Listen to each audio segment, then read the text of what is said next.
إن الحمد لله نحمده ونستعينه ونستغفره ونؤمن به ونتوكل عليه ونعوذ بالله من شرور أنفسنا ومن سيئات أعمالنا من يهده الله فلا مضل له ومن يضلل فلا هادي له وأشهد أن لا إله إلا الله وحده لا شريك له وأشهد أن سيدنا ونبينا محمدا عبده ورسوله أما بعد فإن خير الحديث كتاب الله وخير الهدي هدي محمد صلى الله عليه وسلم وشر الأمور محدثاتها وكل محدثة بدعة وكل بدعة ضلالة وكل ضلالة في النار. أعوذ بالله من الشيطان الرجيم من همزه ونفثه ونفخه. بسم الله الرحمن الرحيم. يا أيها الذين آمنوا اتقوا الله حق تقاته ولا تموتن إلا وأنتم مسلمون.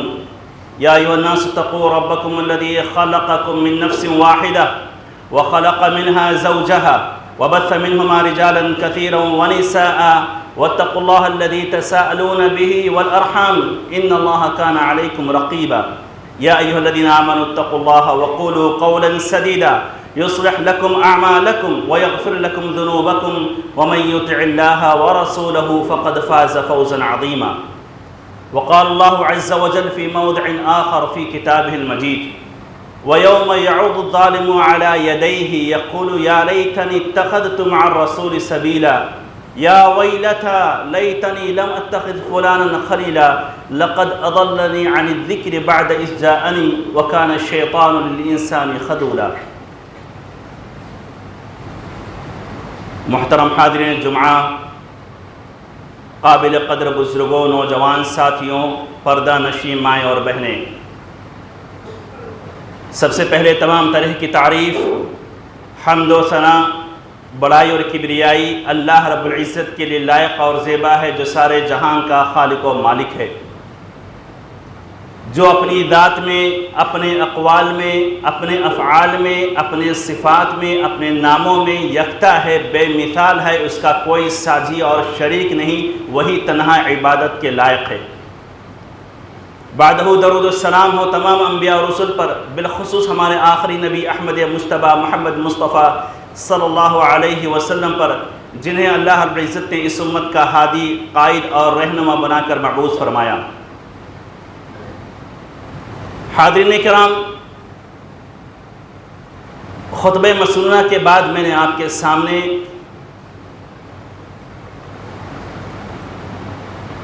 ایک آیت کی تلاوت کی، جس میں اللہ رب العزت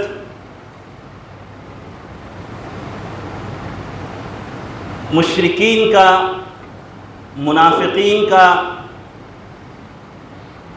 یا اسی طریقے سے فاجر اور فاسق لوگوں کا تذکرہ کرتے ہوئے کہتا ہے: وَيَوْمَ يَعُضُ الظَّالِمُ عَلَى يَدَيْهِ، کہ جس دن ظالم اپنے ہاتھوں کو چبائے گا، اپنی انگلیوں کو اپنے دانتوں تلے کاٹے گا اور کہے گا کہ کاش میں نے رسول اللہ صلی اللہ علیہ وسلم کا راستہ چنا ہوتا، ان کو اپنا ساتھی، اپنا دوست بنایا ہوتا۔ یا لیتنی یا ویلتا لیتنی لم اتخذ فلانا خلیلا، کاش میں نے اس آدمی کو اپنا دوست نہ بنایا ہوتا۔ وہ آدمی، وہ ساتھی، وہ دوست جو ہدایت کے آ جانے کے بعد، حق کے آ جانے کے بعد بھی مجھے گمراہ کیا، مجھے حق سے دور رکھا، اس کی صحبت میں، اس کی رفاقت میں رہ کر کے میں راہ حق کو پہچان نہیں پایا، اس کو اختیار نہیں کیا۔ اور شیطان تو ہمیشہ سے دھوکہ دینے والا ہے۔ اس آیت کے پس منظر میں علماء نے لکھا ہے، مفسرین نے لکھا ہے کہ یہ آیت عقبہ ابن ابی معیط اور ابی ابن خلف یا اس کے بھائی امیہ بن خلف کے بارے میں نازل ہوئی۔ پس منظر کیا تھا اس آیت کا؟ عقبہ ابن ابی معیط بسا اوقات یا ابی ابن خلف بسا اوقات کیا کرتا تھا؟ اپنے کفر پر باقی رہتے ہوئے چھپ چھپ کر نبی کریم صلی اللہ علیہ وسلم جب قرآن کی آیتیں تلاوت کرتے تھے تو جا کے سنا کرتا تھا، رات کے اندھیروں میں چھپ کر کے سنتا تھا. لیکن اس کے ساتھی کو عقبہ بن ابی معیط کو جب معلوم پڑتا تو وہ ٹوکتا اس کو، یہ کیا ہے؟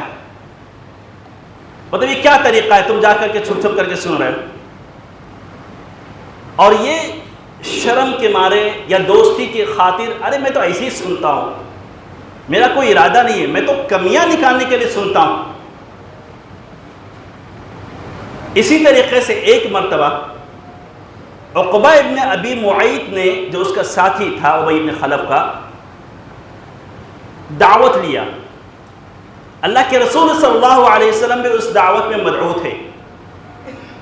اللہ کے رسول صلی اللہ علیہ وسلم نے کہا کہ میں تمہارا کھانا نہیں کھاؤں گا یہاں تک کہ تم اسلام قبول کر لو. تو اس نے کہا کیا یہ ضروری ہے؟ تبھی تم دعوت میں آؤ گے، دعوت کو قبول کرو گے؟ اللہ کے رسول نے کہا ہاں، میں تبھی تمہاری دعوت کو قبول کروں گا جب تم اسلام قبول کرو گے. اس نے کہا اتنی سی بات ہے. چنانچہ اس نے کلمہ شہادت پڑھا اور پھر اس کے بعد اللہ کے رسول صلی اللہ علیہ وسلم نے اس کے گھر پہ کھانا تناول فرمایا، پھر چلے گئے. اس کے دوست کو، یہ محل شاہد ہے، یہی خطبے کا موضوع بھی رہے گا، اس کے دوست کو جب معلوم ہوا ابی ابن خلف کو، تو اس نے آیا اور آ کر کے عار دلایا عقبہ بن ابی معیط کو کہ یہ کیا طریقہ ہے، یہ کیا بچپنا ہے، تم نے دعوت کھلانے کی خاطر تم نے اسلام قبول کر لیا، تم نے اپنے باپ کا دین دھرم چھوڑ دیا. تو عقبہ کہتا ہے کہ وہ میرے گھر میں آئے تھے، مہمانوں کے ساتھ میں مدعو تھے، مجھے یہ شرم محسوس ہوئی کہ میرے گھر سے وہ بھوکے چلے جائیں. میں نے ان کا دل رکھنے کی خاطر میں نے اسلام قبول کر لیا، دل سے نہیں قبول کیا، میں نے ان کا دل رکھنے کی خاطر میں نے اسلام قبول کر لیا. تو ابی بن خلف کہتا ہے کہ تم میرے دوست نہیں ہو، آج سے تم میرے دوست نہیں ہو. اگر تم صحیح معنوں میں میرے سچے دوست ہو تو تم جا کر کے نبی کریم صلی اللہ علیہ وسلم کے چہرے کو داغدار کرو گے، یعنی تھوک دو گے ان کے چہرے پر، اور ان کی گردن کو روندو گے، یعنی کوئی چیز رکھ دو گے ان کے اوپر، ان کو ستاؤ گے، ان کو پریشان کرو گے. عقبہ ابن معیط اپنی دوستی نبھانے کی خاطر، اپنے دوست کی خاطر جو بظاہر اسلام قبول کیا تھا، موقع ملا تو اہل علم نے لکھا ہے، مورخین نے لکھا ہے کہ نبی کریم صلی اللہ علیہ وسلم کے چہرے پر اس نے تھوک دیا تھا. اور ایک دفعہ اجھڑی رکھی ہوئی تھی، اونٹ کی اجھڑی رکھی ہوئی تھی، اللہ کے رسول صلی اللہ علیہ وسلم سجدے میں تھے، اس نے لا کر کے اجھڑی اللہ کے رسول کے کندھے پر رکھ دیا تھا. اللہ کے رسول صلی اللہ علیہ وسلم صبر و تحمل کا دامن اختیار کرتے ہوئے کوئی جواب نہیں دیا اور کہا کہ انشاءاللہ ہم تم کو اس کا بدلہ ضرور دیں گے، ہم ضرور بدلہ لیں گے، لیکن جب وقت آئے گا تب دیکھا جائے گا.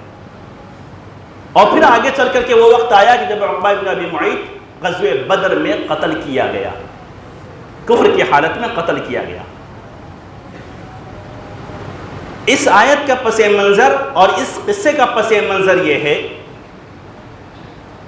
کہ انسان اپنے دوست کی خاطر، دوستی نبھانے کی خاطر بسا اوقات وہ کام کرتا ہے، وہ طریقہ اختیار کرتا ہے جو شرعی اعتبار سے، اخلاقی اعتبار سے، سماجی اعتبار سے غیر مناسب ہوتا ہے. لیکن کرتا کیوں ہے؟ اس لیے کہ اس کا ایک دوست ہے جو اس کو صحیح راستہ یا غلط راستہ بتلا رہا.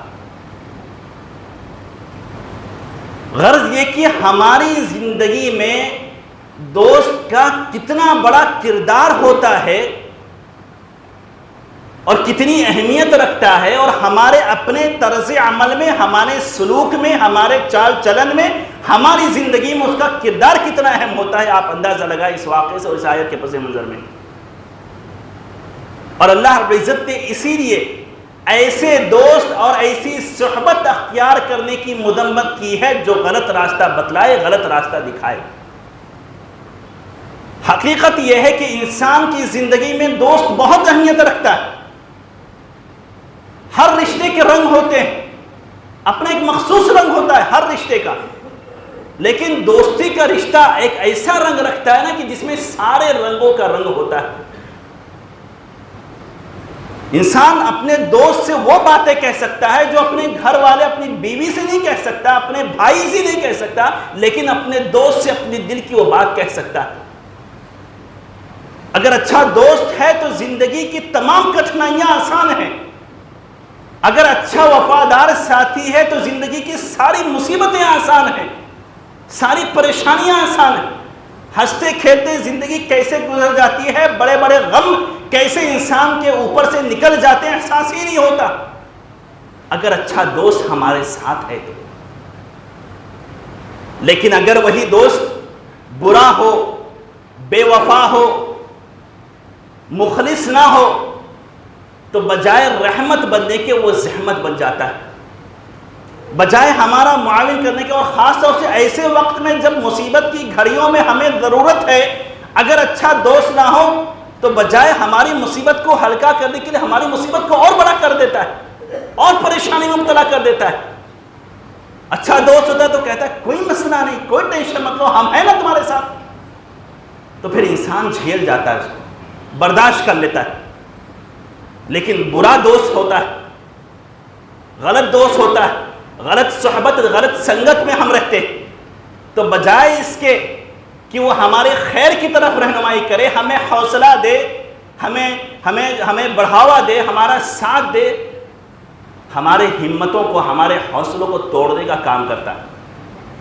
اور اسی لیے دیکھیے انسان کی زندگی میں دوست کتنی اہمیت رکھتا ہے کہ قرآن نے اللہ کے رسول صلی اللہ علیہ وسلم کو مخاطب کرتے ہوئے ساری امت کو، امت مسلمہ کو اس بات کی تلقین کی ہے کہ اپنے سماج میں بسنے والے، رہنے والے اچھے لوگوں کا انتخاب کرو۔ یا ایھا الذین آمنوا اتقوا اللہ وکونوا مع الصادقین، اے مومنو اللہ کا تقوی اختیار کرو، اللہ سے ڈرو اور سچے لوگوں کے ساتھ میں رہو، اچھے لوگوں کے ساتھ میں رہو۔ غزوہ تبوک کے موقع پر جب کچھ لوگ پیچھے رہ گئے تھے، منافقین کا بھی ٹولہ تھا، مومنین بھی کچھ تھے جو پیچھے رہ گئے تھے، نہیں نکل گئے، اللہ کے رسول کے ساتھ نکلے نہیں جنگ کے لیے، لیکن جب جنگ کر کے اللہ کے رسول صلی اللہ علیہ وسلم واپس آئے، منافقین نے کیا کیا، جا کر کے جھوٹے جھوٹے بہانے پیش کر دیے کہ ہم آپ کے ساتھ میں جنگ اس لیے نہیں گئے کہ ہم اس میں مشغول ہو گئے، ہم اس میں بزی ہو گئے، ہم نے ایسا کیا، ہم ویسا کیا، ہمارے ساتھ میں ایسا ہو گیا تھا۔ لیکن وہاں پر 3 صحابی ایسے بھی تھے جنہوں نے سچ کہا اللہ کے رسول صلی اللہ علیہ وسلم کے سامنے، کہا کہ اللہ کے رسول کوئی عذر نہیں تھا ہمارے پاس سوائے اس کے کہ ہم سستی میں پڑ گئے، غفلت میں پڑ گئے کہ آج نکلیں گے، کل نکلیں گے، پرسوں نکلیں گے، وقت نکل گیا، ہم نکل نہیں پائے۔ کعب ابن مالک، مرارہ ابن ربیع اور ہلال ابن امیہ رضی اللہ عنہ، چاہتے تو یہ لوگ بھی جھوٹ بول سکتے تھے، چاہتے تو یہ لوگ بھی کوئی جھوٹا بہانہ پیش کر کے بچ جاتے، لیکن ان لوگوں نے سچائی کا راستہ اختیار کیا اور سچ کہا، اور سچ کہنے کی پاداش میں ان کو سزا بھی ملی۔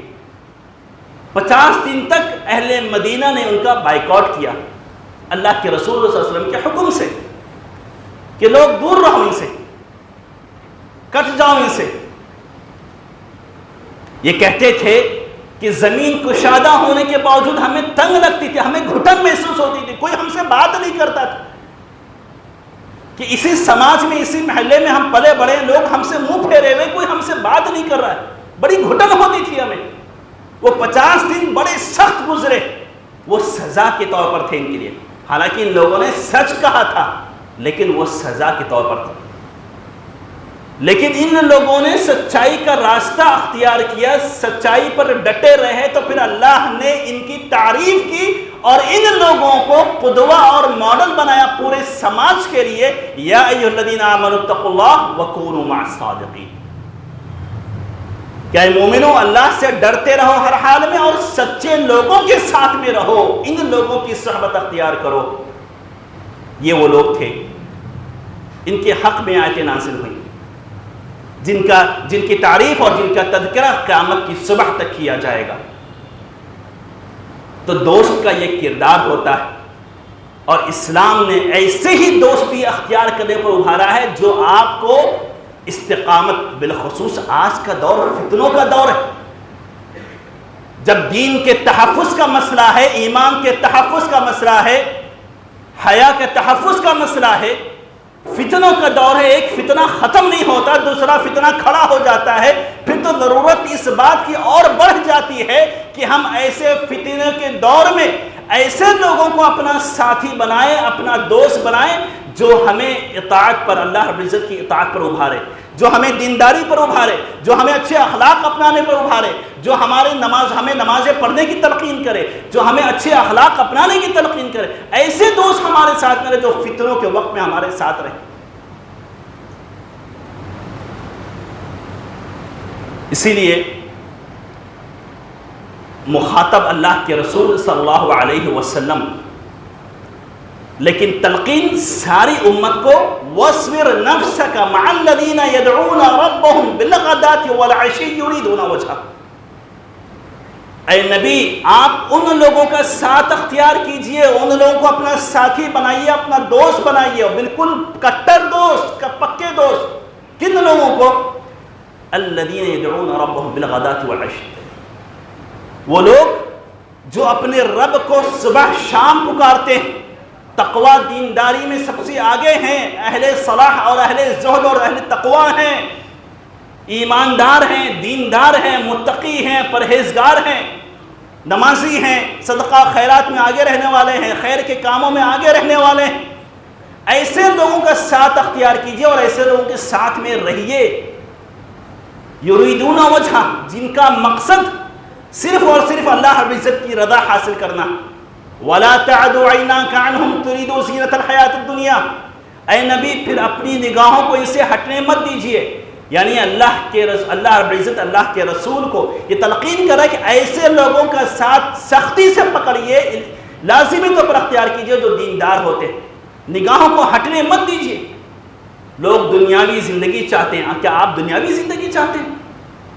وَلَا تُطِعْ مَنْ أَغْفَلْنَا قَلْبَهُ عَنْ ذِكْرِنَا، اور ان لوگوں کی اتباع اور اطاعت ہرگز مت کیجئے، نہ ان لوگوں کے ساتھ میں رہیے جن کے دل کو ہم نے اپنے ذکر سے غافل کر دیا، جن کا معاملہ حد سے زیادہ تجاوز کر چکا۔ تو گرچہ مخاطب اللہ کے رسول صلی اللہ علیہ وسلم یہ، لیکن یہ تلقین ساری امت کے لیے کہ ہم اپنا ہمنشیں اور اپنا دوست ایسے لوگوں کو اختیار کریں جو تقوی اور صلاح میں ہمارا معاون بنے۔ اگر ہم نماز میں کوتاہی کر رہے ہیں تو جو ہمارا دوست ہے وہ ہم کو ٹوکے، بھائی نماز کا وقت ہو گیا، چلو نماز پڑھنا۔ ہم سے کوتاہی ہو رہی، ہم سے غفلت ہو رہی، لیکن وہ ہمیں ٹوکے کہ نہیں چلو نماز پڑھنے کے لیے۔ ہم اگر کوئی غلط کام کر رہے ہیں تو وہ ہم کو ٹوکے کہ نہیں یہ غلط کام ہے، اس کو مت کرو۔ تو ایسا دوست جو اچھائی اختیار کرنے پر ابھارتا ہے اور غلط کرنے پر ٹوکتا ہے، وہی بہتر دوست ہے۔ اسی لیے اللہ کے رسول صلی اللہ علیہ وسلم نے فرمایا لا تصاحب الا مؤمنا ولا يأكل طعامك الا تقی، کہ کسی صاحب ایمان کی ہی دوستی اختیار کرنا، لا تصاحب الا مؤمنا، کسی صاحب ایمان کی ہی دوستی اختیار کرنا، ولا یاکل طعامک الا تقی، اور تمہارا کھانا کوئی متقی اور پرہیزگار شخص ہی کھایا کرے۔ یعنی تمہارا اٹھنا بیٹھنا، تمہارا چلنا پھرنا، تمہارا آنا جانا کسی ایسے آدمی کے ساتھ میں ہو، تمہارے گھر میں ایسے لوگوں کا آنا جانا ہو جو متقی اور پرہیزگار، کیونکہ یہی دوست تمہاری پہچان ہے، لوگوں کے جاننے کا ذریعہ۔ تمہارے بارے میں لوگوں کا نظریہ کیسے قائم کریں گے؟ تمہارے دوست کو قاعدے کر کے قائم کریں گے۔ عربی کا ایک شعر ہے عن المرء لا تسأل وسل عن قرینہ، کہ آدمی کے بارے میں پوچھنے کی ضرورت ہی نہیں ہے، اس کے دوست کے بارے میں پوچھو۔ فإن القرین بالمقارن یقتدی، اس لیے کہ دوست جو ہوتا ہے وہ اپنے دوست کی طرح زندگی گزارتا ہے، وہی اس کا طرز عمل ہوتا ہے۔ فَإِن كَانَ ذَا شَرٍ فَجَنِّبْهُ بِسُرْعَةٍ، اگر دوست برا ہے تو فوراً دور ہو جاؤ اس سے۔ وَإِن كَانَ ذَا خَيْرٍ فَقَارِنْهُ تَهْتَدِي، اور اگر اچھا دوست ہے تو پھر اس کو لازم پکڑ لو، اس کے ذریعے سے تم ہدایت پا جاؤ گے۔ نیک لوگوں کی صحبت کا ہماری زندگی پر بہت گہرا اثر پڑتا ہے۔ جب ہمارے ارد گرد بیٹھنے والے، چلنے پھرنے والے، ہمارے ساتھ گفتگو کرنے والے نیک لوگ ہوں گے تو ہمارے اوپر ان کی صلاح کا، ان کے تقوی کا، طہارت کا، ان کی نیکی کا بہت گہرا اثر پڑتا ہے۔ اور کیسے؟ اللہ کے رسول صلی اللہ علیہ وسلم کی مختلف احادیث، اللہ کے رسول صلی اللہ علیہ وسلم فرماتے ہیں کہ اللہ رب العزت کے کچھ فرشتے، طویل حدیث اختصار کے ساتھ میں بیان کرتا ہوں کہ اللہ رب العزت کے کچھ فرشتے ہیں جو زمین کا چکر لگاتے رہتے ہیں، جہاں کہیں پر دینی مجلس ہوتی ہے تو وہ لوگ وہاں پر جا کے بیٹھ جاتے ہیں، اور پھر اس کے بعد جب مجلس ختم ہوتی ہے تو اوپر جاتے ہیں آسمان کی طرف، رب ان سے سوال کرتا ہے کہ تم کہاں سے آ رہے؟ فرشتے کہتے ہیں کہ ہم ایک دینی مجلس، حالانکہ اللہ تعالیٰ زیادہ جاننے والا ہے، کہتے ہیں کہ ہم ایک دینی مجلس لگی ہوئی تھی، ہم وہاں بیٹھے تھے، ہم وہاں سے آ رہے ہیں۔ تو اللہ تعالیٰ کہتا ہے کیا کر رہے تھے وہ لوگ؟ فرشتے کہتے ہیں اے اللہ وہ تیری تحمید بیان کر رہے تھے، تیری تمجید بیان کر رہے تھے، تیری تسبیح بیان کر رہے تھے، تیری تکبیر بیان کر رہے تھے۔ تو اللہ تعالیٰ کہتا ہے فرشتوں سے کیا ان لوگوں نے مجھے دیکھا ہے؟ تو فرشتے کہتے نہیں، اللہ نے آپ کو، اللہ ان لوگوں نے آپ کو نہیں دیکھا، بغیر دیکھے آپ کی تسبیح بیان کر رہے تھے۔ تو اللہ تعالیٰ کہتا ہے کہ اگر انہوں نے مجھے دیکھ لیا ہوتا تو کس قدر میری بزرگی اور عظمت کو بیان کرتے۔ پھر اللہ تعالیٰ کہتا ہے کیا ان لوگوں نے جنت کو دیکھا ہے، کیا جہنم کو دیکھا؟ طویل حدیث۔ تو آخر میں اللہ تعالیٰ کہتا ہے کہ اس مجلس میں جتنے بیٹھے تھے سب کو میں نے معاف کر دیا، سب کی بخشش میں نے کر دی۔ ایک فرشتہ آگے بڑھتا ہے اور کہتا ہے کہ اے اللہ اس مجلس میں ان کے ساتھ میں ایک آدمی ایسا بھی تھا جو ان میں سے نہیں تھا، جو ان کا ساتھی بھی نہیں تھا، لیکن وہ راستے سے جا رہا تھا، کچھ کام آیا اس کو، کوئی ضرورت پڑی اس کو، تو وہ آ کر کے اس مجلس میں بیٹھ گیا۔ تو اللہ تعالیٰ کہتا ہے کہ اس مجلس میں اور ان لوگوں کی صحبت اختیار کرنے کی وجہ سے میں نے اس کو بھی بخش دیا۔ سوچئے وہ اس مجلس میں نہیں ہے، اس مجلس کا حصہ نہیں، لیکن اس ضرورت کے تحت آیا، دیکھا کہ سب لوگ درس سن رہے ہیں، میں بھی درس میں بیٹھ گیا، وہ بھی درس میں بیٹھ گیا۔ اب وہ بھی درس میں بیٹھ گیا اور صرف صحبت اختیار کرنے کی بنا پر، ساتھ اچھا مل جانے کی بنا پر ان لوگوں کی جو ہے مغفرت ہوئی، تو اس کی بھی مغفرت ہو گئی۔ اس طریقے سے اچھی صحبت کا اثر اور اچھی صحبت کا جو بدلہ ہوتا ہے کس طریقے سے ہماری اپنی زندگی پر، دنیا اور آخرت میں پڑتا ہے۔ اسی لیے سلف صالحین اچھی صحبت کے لیے دعا مانگا کرتے تھے کہ اللہ ہمیں اچھی صحبت اختیار کرنے کی توفیق دینا اور اچھے دوست ہمیں دینا، مانگا کرتے تھے اچھے دوست ملے۔ یوسف علیہ السلام کہتے ہیں توفنی مسلمم والحقنی بالصالحین، دنیا نہیں اور آخرت میں بھی اچھا دوست چاہیے۔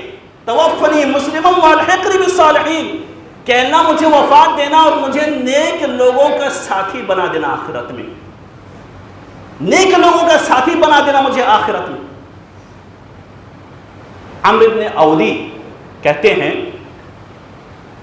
بہت مشہور تابعی، کہتے ہیں کہ میں یمن میں تھا، حضرت معاذ بن جبل رضی اللہ تعالیٰ عنہ تشریف لائے، اللہ کے رسول صلی اللہ علیہ وسلم نے ان کو وہاں پر دین سکھانے کے لیے بھیجا تھا۔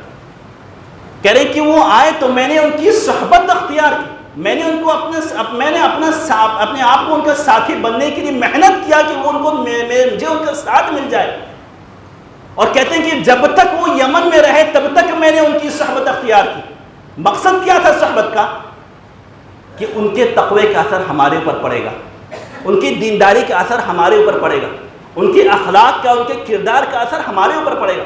کہتے ہیں کہ جب تک یمن میں تھے معاذ بن جبل تب تک میں ان کی صحبت اختیار کیا، اور پھر اس کے بعد جب یمن سے نکل کر کے شام میں گئے تو میں یمن سے نکل کر کے شام گیا تاکہ ان کی صحبت مجھے ملے، اور پھر اس کے بعد جب تک ان کی وفات نہیں ہوئی میں نے ان کی صحبت اختیار کی، اور جب ان کی وفات ہو گئی پھر میں نے نظر دوڑائی کہ کسی نیک آدمی کو ڈھونڈوں تاکہ مجھے اس کی صحبت اختیار کرنے کا موقع ملے، اس کی سنگت میں رہنے کا موقع ملے۔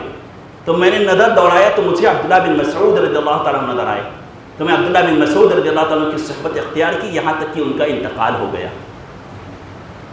علقمہ ابن قیس النخعی بہت مشہور تابعی، کس طریقے سے سلف صالحین نیک صحبت کے لیے، نیک دوست کے لیے دعا مانگا کرتے تھے، نیک دوست کے لیے دعا مانگا کرتے تھے۔ کہتے ہیں کہ جب میں شام میں آیا 2 رکعت نماز پڑھی مسجد میں اور اللہ تعالیٰ سے ہاتھ اٹھا کر دعا مانگنے لگا، اللہم یسر لی جلیسا صالحا، کہ اے اللہ مجھے نیک دوست دینا، مجھے اچھا ساتھی دینا۔ کہتے ہیں کہ میں نے ہاتھ نیچے بھی نہیں کیا تھا کہ ایک آدمی چلتے ہوئے بزرگ تشریف لائے، میرے بغل میں بیٹھے اور ان کے درس و تدریس کا معاملہ چلنے لگا۔ میں نے پوچھا کہ بھائی یہ صاحب کون ہیں، یہ بزرگ کون ہیں؟ تو معلوم یہ ہوا کہ یہ ابو الدرداء رضی اللہ تعالیٰ عنہ، یہ ابو الدرداء رضی اللہ تعالیٰ عنہ کہتے ہیں کہ میری دعا قبول ہو گئی، جب تک میں وہاں رہا تب تک ابو الدرداء کی میں نے صحبت اختیار کی اور ابو الدرداء کی سنگت میں رہا۔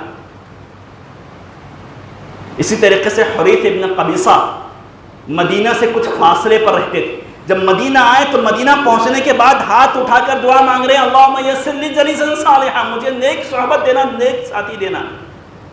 کہتے ہیں مجھے ابو ہریرہ کا ساتھ ملا۔ اس طریقے سے سلف صالحین نیک ساتھی کو تلاش کیا کرتے تھے اور اس کے لیے دعائیں مانگا کرتے تھے، کیونکہ اس کا اثر ہماری زندگی پہ پڑنے والا ہے۔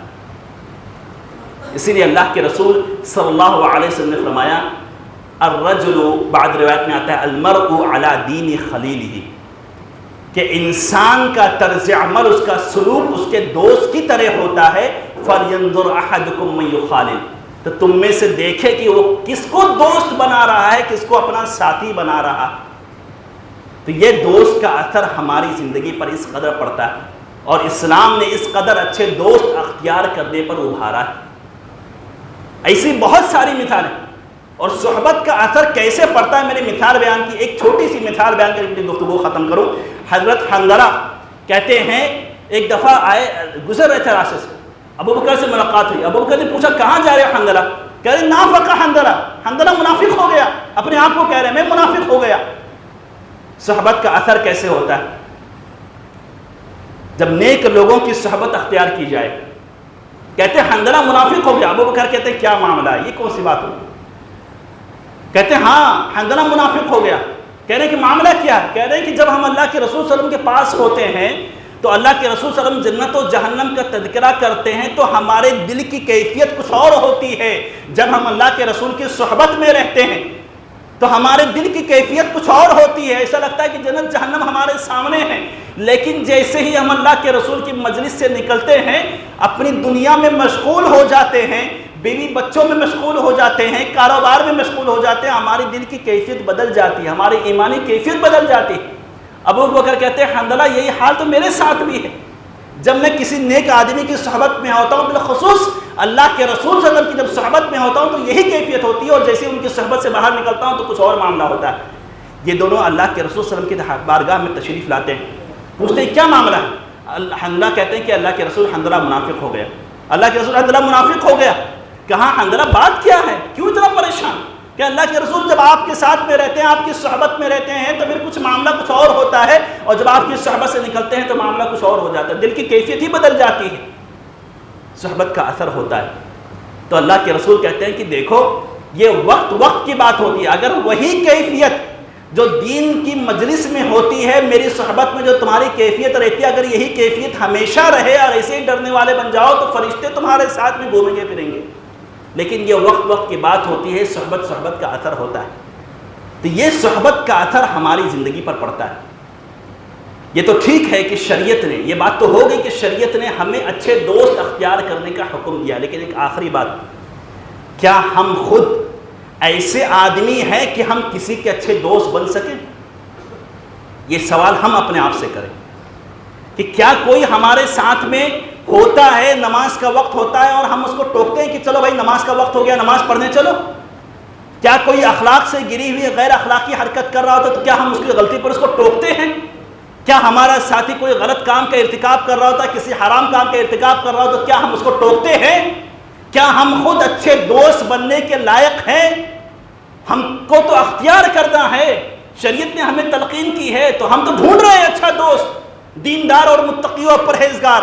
لیکن سوال یہ ہے کہ ہم خود بھی متقی اور پرہیزگار ہیں کہ ہم اچھے دوست بن سکے، اچھے ساتھی بن سکے کسی کے، جو کسی خیر کی طرف رہنمائی کرنے والے بن جائیں، کسی غلطی پر تنبیہ کرنے والے بن جائیں، کسی غلطی پر ٹوکنے والے بن جائیں؟ کیا ہم خود ایسے ہیں؟ یہ سوال ہم خود اپنے آپ سے کریں۔ اور ایک آخری چیز کہ جیسے ہمیں حکم دیا گیا ہے کہ ہم اچھے دوست اختیار کریں، ایسے ہی ہمیں چاہیے کہ ہم اپنے بچوں کے تعلق سے بیدار رہیں۔ یہ بہت بڑا مسئلہ ہے اور سنگین مسئلہ۔ آپ اپنے گھر میں بہتر ماحول پرووائڈ کرتے ہیں، آپ اپنے بچے کو گھر میں دیندارانہ ماحول پرووائڈ کرتے ہیں، لیکن آپ کا بچہ کس کے ساتھ میں اٹھ رہا ہے، کس کے ساتھ میں بیٹھ رہا ہے، کون اس کا اسکول کا ساتھی ہے، کون اس کے محلے کا ساتھی ہے، یہ بھی آپ کے اوپر ذمہ داری ہے کہ آپ نگرانی رکھیں، ورنہ آپ کی محنتی یقین جانیے بیکار ہو جائیں گی۔ اور یہی مسئلہ ہے اس وقت سماج میں کہ ماں باپ تو بیچارے محنت کر رہے ہیں، لیکن پھر بھی بچہ بے دین ہو رہا ہے، پھر بھی بچہ بے نمازی ہو رہا ہے۔ کیوں؟ اس لیے کہ جو صحبت ملی ہوئی ہے سماج میں، سوسائٹی میں، وہ اچھی صحبت نہیں ملی۔ ہمارے بچے کو ہم نے بہتر سے بہتر گھر تو پرووائڈ کیا، لیکن اچھی صحبت مل رہی، اچھے دوست مل رہے۔ کتنی دفعہ ایسا ہوتا ہے کہ بچہ ہمارا اچھا، ایک دن اچانک معلوم پڑتا ہے کہ وہ تو سگریٹ کا عادی ہو گیا، وہ تو گٹکے کا عادی ہو گیا، وہ تو نشے کا عادی ہو گیا۔ سوال یہ کہ ہم تو اتنی نگاہ رکھے ہوئے تھے اس کے اوپر، ہم اپنے گھر میں کوئی غلط چیز ہونے نہیں دیتے تھے، پھر یہ معاملہ کیا ہے کہ وہ سگریٹ کا عادی ہو گیا، گٹکے کا عادی ہو گیا، نشے کا عادی ہو گیا۔ دیکھ رہے ہیں آپ پورے سماج میں، مورا میں کیا ہو رہا ہے۔ اچھے اچھے گھرانے کے بچے نشے کے عادی ہو گئے، گھر اچھا ہے، ماں باپ اچھے ہیں، سب کچھ اچھا، لیکن بچہ نشے کا عادی۔ کیوں؟ اس لیے کہ جو ساتھ ملا۔ شروعات میں کیسا ہوتا ہے کہ پہلے شوقیہ طور پر سگریٹ پیتا ہے، پہلے تو خود پیتا نہیں، ساتھی پی رہا ہے، دوست پی رہا ہے، دوست کہتا ہے ایک دو کش مان لے، کیا حل ہو رہا ہے، کوئی مسئلہ نہیں، ایک دو کش لگا لیتا ہے۔ تو پہلے شوق میں پیتا ہے، بعد میں عادت بن جاتی ہے، اس کے بعد مجبوری بن جاتی ہے، پھر ہمارا ہی بچہ سماج میں نمایاں ہو جاتا ہے کہ باقی لوگ اپنے بچوں کو ڈراتے ہیں کہ دیکھو اس کے ساتھ میں مت رہنا، فلاں آدمی کے بچے کے ساتھ میں مت رہنا، یہ وہ ڈرگس کا عادی ہے، یہ نشے کا عادی ہے، یہ خراب ہے، یہ بے نمازی ہے، بغیر دیندار۔ تو جس طریقے سے ہمیں ضرورت ہے کہ ہم اپنے لیے بہتر دوست کا انتخاب کریں، اسی طریقے سے یہ بھی ہماری ذمہ داری ہے کہ ہمارے اپنے بچے کس کے ساتھ میں آ رہے ہیں، جا رہے ہیں، اٹھ رہے ہیں، بیٹھ رہے ہیں، اس پر بھی نگاہ رکھنے کی ضرورت ہے۔ بہر اللہ رب سے دعا ہے کہ اللہ رب العزت ہمیں بہترین ساتھی اور بہترین رفیق عطا فرمائے۔ اللہ رب العزت ہمیں خود توفیق دے کہ ہم کسی کے بہترین ساتھی اور بہترین رفیق بنیں۔ اقول قولی ھذا واستغفر اللہ لی ولکم ولسائر المسلمین من کل ذنب فاستغفروہ انہ غفور رحیم۔